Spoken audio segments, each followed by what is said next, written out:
There's a big difference between thinking about something and actually seeing it clearly, especially when we're talking about something that you've thought about a lot or a subject that keeps coming back around in your thought life over and over again. And when everything is just up here in your head, it all tends to kind of blend together.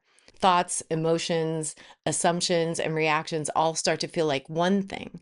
And sometimes some of what you're thinking isn't even entirely true, but the more you think about it, the more you add energy to that train of thought, the more it keeps reappearing and very often strengthening unhealthy, unproductive, or sometimes even untrue versions of what's happening in the world around you. And this is how we can get overwhelmed by thinking or stuck in the past or stuck in anxiety for the future or a cycle of stirring our own pain. So today we're going to take everything out of your head and put it on a piece of paper in a way that can change the way you think about it right now. Not to analyze it in a mechanical way, but just to see it in a different way with a fairly common brain training exercise with a twist so that you can apply it to nearly everything that's happening in your environment, your nervous system, your body, and your head. And when thoughts, emotions, roles, or decisions live only in the mind, they start looping. And we've been talking about how the pathways in the brain are strengthened through repetition and that not all of those pathways are leading you in the right direction. So by the time we're done, you'll have concrete instructions for how to break the loop with a mind map and how to apply it and read that map in several different ways. Mind mapping works because it takes everything that's happening on the inside and puts it out there right in front of you so that you can see it. Anything that feels overwhelming or confusing can be simplified, at least to some extent, by organizing it. So once we get everything down onto a piece of paper, you can start making correlations, comparing and contrasting the elements that you've laid out. And no matter the subject or the results, those elements do start to relate to each other in some way instead of competing for your attention. And I've got a big long list of ideas for mind mapping, but today we're going to start with something really basic that relates very specifically to the left and right brain. And generally speaking, the left brain is responsible for analysis and the right side is responsible for creativity. But we can get a little more specific to create more structure for our map. The left brain is primarily concerned with analysis, logistics, computation, sequencing, organization, order, and written and spoken language. So essentially, it's analyzing everything all the time, and it's an extremely important function for navigating the external experience and in many ways for the more scientific side of creation. But the right side is usually the one that relates most to creativity, and not just in relationship to artistic expression, but in relationship to emotion and intuition, imagination, context, perception, and language as it's felt and understood on a deeper level.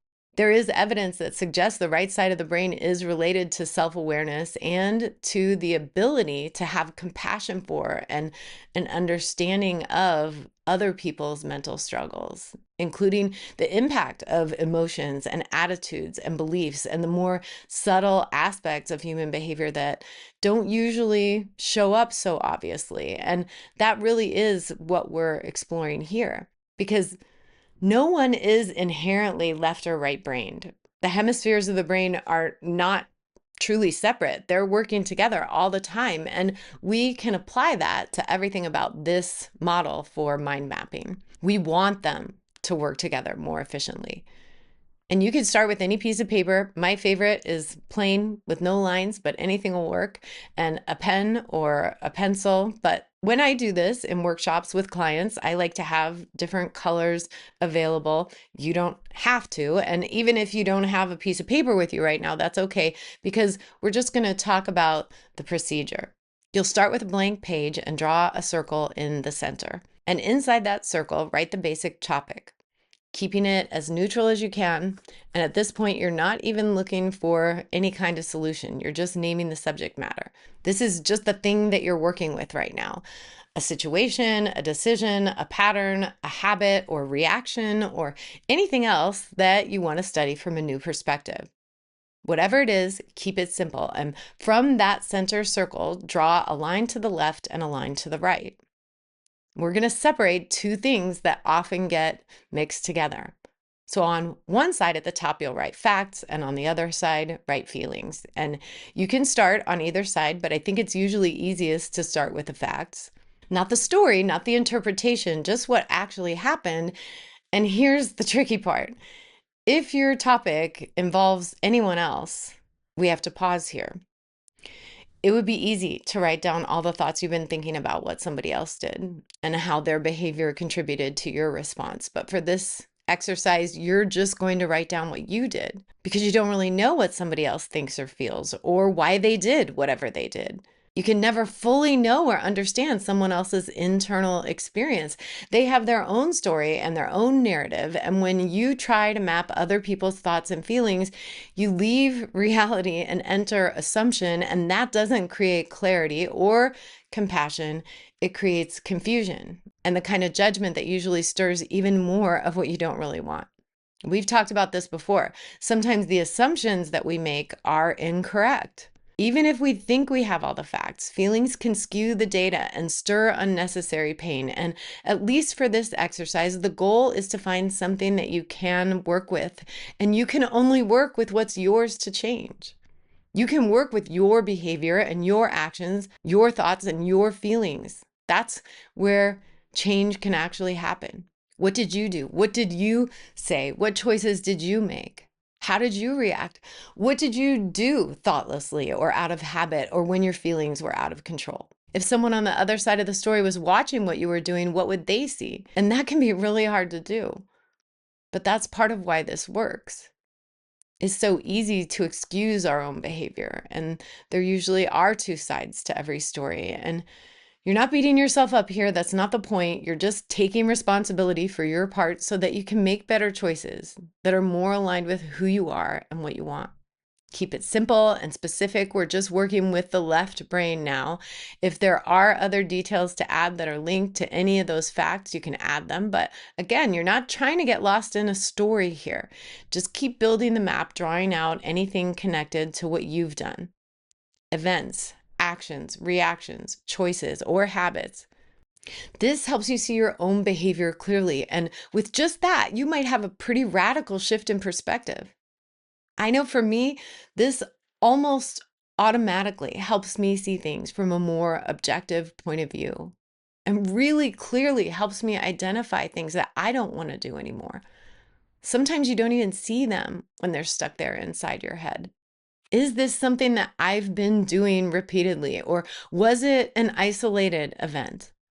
If it's a pattern, you can break it. And if it is isolated, you can learn from it and see it from a different point of view. Either way, you're painting a really clear picture that relates very directly to something that you can change. And what's in the past is in the past, and hating yourself or anyone else for it just stirs more of that energy, and it won't change what already happened. But you can make a change that leads to healthier choices and healthy behavior in the future. And you can make that choice right now. This left side of the map is your external experience. And you can keep adding on to that as you go along, but at some point you'll want to start working with the right brain to explore your internal experience. And you might be going back and forth directly relating certain feelings to specific facts, or you might be writing out one side at a time, but this right side is especially helpful if you're prone to dysregulated emotions. What did you feel right there? What were you feeling before? What are you feeling now? Very often you'll find a mix of emotions here, so label them as best you can. Some feelings aren't just positive, negative, or neutral. Sometimes mixed emotions are crossed or confused or ignored or old or even dead energy resurfacing due to circumstances and triggers, and sometimes on the other side of the page. And you can sort them all out here and see them more clearly when you put them down on paper. Name as many as you can as directly as you can. And not what you think you should feel, not what makes sense, not what someone else would understand. You're not trying to find words for someone else. You're just trying to identify what was there for you. And I know for me, especially, feelings of grief and sadness can get really out of control. For other people, it might be anger or frustration or resentment. The feelings can be complicated, but when they're out of control, they can lead to unwanted behavior. And when you get them down on paper in relationship to your own actions, you've got something that you can actually study. The facts are external, feelings are internal. You want to notice the difference because both matter, but they're not the same thing. From the feeling side, you are in many ways drawing out what was driving the action. And very often those feelings are tangled up with the past. But if you don't want to live in that past anymore, you have to ask yourself, what feeling led to that choice? Which emotion keeps that pattern going? Did I say what I said out of anger? Did I do something impulsively because I was in pain? Those are really good questions to ask yourself when you're trying to get down to the most basic raw emotions involved. Fear, frustration, sadness, sometimes comfort or pressure or pride or avoidance. And your mind probably will still keep trying to bring in other people at this point if anyone else is involved, because we're really good at doing that part and it's easy to get lost in it. So try to stay grounded in what is yours, your feelings, your behavior, and what's yours to change until the process feels complete. And then sit back and look at the page. You're not trying to fix it. I can't say that often enough. Nothing is ever actually broken. You're just trying to understand it. That's the only way to change it and heal it if it needs healing. You're just looking for what actually happened, what you did, and the feelings that were driving it. This is where your map becomes such a powerful tool for raising awareness, and you can read it in a few different ways. Sometimes seeing it all there on paper comes with real conviction for making a change, even if it's subtle, but sometimes something extremely obvious shows up that you were just overlooking before. Sometimes it comes with a sense of acceptance or self-forgiveness or self-understanding that leads to loving yourself enough to let go of the past and make healthier choices. Sometimes understanding your own behavior and feelings does lead to a better understanding of someone else. If your inner world ever feels complicated, you can be pretty sure that it's complicated for other people too. And it's so easy to get lost in overthinking and making things more complicated than they need to be in your thought life. But this is such a practical, simple exercise for breaking that cycle. Now it's not just in your head, it's on the page. And we will come back to similar exercises for so many different purposes, but this one is just so incredibly basic. You don't need to do any of it perfectly, you just need to do it without excusing it or deflecting it, and without condemning or shaming it, because that's really the only way to see your part for what it is in a healthy way. When you see your actions next to your emotions, you start to see and understand the patterns of both the wanted and the unwanted. And when you understand the patterns, you can intentionally choose the preferred path for the future.